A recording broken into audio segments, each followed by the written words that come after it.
So welcome to our very first Coffee with Kevin. We're here in the Floyd Wagstaff Museum on the campus of Tyler Junior College, and we're joined by head football coach Tyler Junior College Thomas Rocco. Coach Rocco, thanks for joining us. Yeah, thanks for having me. The inaugural guest with your cup of coffee.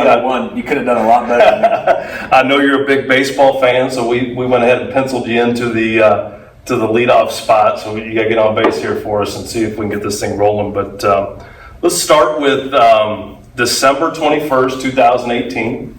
I don't know if that date rings a bell with you, but yeah, sure. Right out here in the Jimmy Butler lobby, right outside the doors, when you were announced as the next head football coach at Tyler Junior College. And now fast forward 16 months or so to where we're here in late spring 2020. If you had to go back to December 21st, 2018 and give that guy some advice, what would you have told him? Well, I probably would have dressed better on that day. It was a lot of fun that day. It really was. It seemed like the culmination of a lot of things, kind of led to that day. It was a lot of fun. Advice I would offer that guy, just to enjoy the moment, because in light of times like this right now, I want to make sure you enjoy each and every moment. So I'd probably take it a little slower, take it a little easier, and enjoy the process the whole way. All right. You said it was a culmination of a lot of things.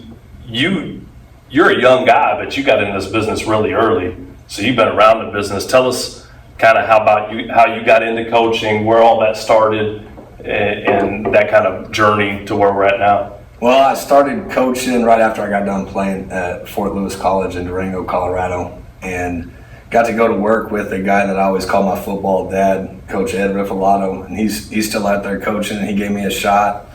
Was really, working for nothing like a lot of coaches do, living in garages and couch to couch and that kind of thing. And fast forward about 16 years, and I could never imagine being in a place like this at Tyler Junior College with, being in charge of the football program here. It's a great place to be, great opportunity. We got a ton of support here, so I've been pretty fortunate along the way. What was that point for you? I think a lot of coaches, some people just get thrown into it. Some people just do it because it's better than going out and getting a quote unquote real job right out of college, right? But when did you know, like, this is what I want to do, this is where I want to be? Was there a point in your life, either prior to when you started coaching or after, that you knew that switch was kind of flipped for you? I had no idea. I never saw it coming. I had every intention of being an elementary school teacher. What were you going to teach? 4th grade. And so I student taught, and that scared me into coaching. It was the most terrifying thing I've ever done. But I got the opportunity. I got injured my last year of playing, and so it kind of got parlayed into, hey, we could use your help, and then, hey, would you like to do this in the fall? And just kind of never had to go get a real job. And you spent a number of years at the 4-year level, going through that, and then getting into junior college football. What kind of lessons did you take away from being at the 4-year level? We had, this winter, tremendous success moving Tyler Junior College players on to the 4-year level. What did you learn from actually coaching at that level that's probably helped you be ready to prepare those kids to move on? Oh, I think my whole background is pretty fortunate, just being around good people. Making the transition for our guys, making the transition to the 4-year deal, that's what we do. That's what we're in the business of. So if we're not any good at that, then it's a poor measurement of us. I'd say the biggest benefit was just, building a network of friends out there in the coaching community, and communicating with them, and just being able to help our players out and help other 4-year programs around the country too. I don't think there's no big secret to it. I think the reason why we had such a good number is just because our kids were so dedicated to making the grades, and we had good talent, good players. So one of the things, I said you're a big baseball fan, I'm a big football fan, but I love coming down to your guys' building. because of, I think, the energy you bring. You're a high energy guy. And also, I think that trickles down through your coaching staff. So take a minute and brag on some of those guys on your coaching staff. My guys? Man, all right, start at the top. Hey, Matt Gordon. I think I just heard Matt Gordon yelling right now. That guy is on the gas 5 minutes before he wakes up. And if you've met his son, his family, he's got Micah, and Micah is a chip off the old block. They're just wild, all gas, no brakes. And Coach Gordon's, man, he's got so much value here for us. Our guys absolutely love him. And he is as passionate about, third down as he is about academics. So you want to talk about the reason why guys so many transferred, a lot of it was like his dedication to overseeing academics. He brings a lot to the table. And then Coach Weir's Bicky, better known as Coach Wiz, he's just like relentless, ton of effort, recruiting. He's always trying to get better, very proactive, and we're lucky to have him. His guys, he coaches the defensive line. Coach Gordon's in charge of the defense. Coach Wiz is our recruiting coordinator and defensive line coach, and we hired him. I got to hire him when I came here as a defense coordinator a couple years ago, and he came from Southwest Oklahoma State, and it's just been, every year he gets better and better. He does a really good job. And Coach Eggleston is the younger brother of a guy I hired at another school, so it's kind of a family tie right there. And Coach Eggleston, he brings a whole nother aspect, how he can relate to the players, and he's our linebacker coach, has been for the last 3 years, and the guys definitely gravitate towards him. And we just hired Coach Marvis Brown. Coach Marvis Brown might fit in one of these chairs. Former player. Yeah, he's an All-American here. Yeah. He's an All-American. And then he went on to Arkansas State, and now he's getting his feet wet coaching, and he's done a good job to this point. This spring, the O-line hasn't given up a sack yet.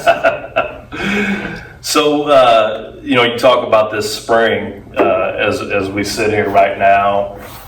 We should be preparing for a spring game this weekend. Yeah, no. And obviously, we're dealing with the same health crisis everybody else is, but knowing how your mind operates a little bit, you guys have adjusted and adapted accordingly. And I think what's going to be interesting for us coming out on the back end of this is what types of things we might be able to take from how we've handled this and still utilize those skills and things moving forward. So with your guys, I know you're in Zoom meetings all the time and position meetings, but what are some things that you're pulling out of this going, maybe this is a good way to do this even moving forward? Are there some things out there? Yeah, quite a few. I mean,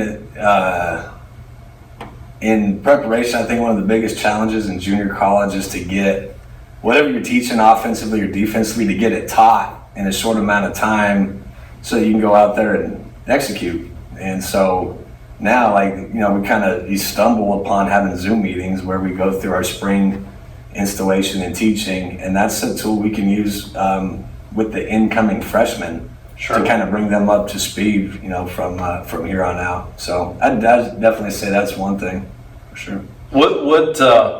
So I know particularly football coaches are workaholics.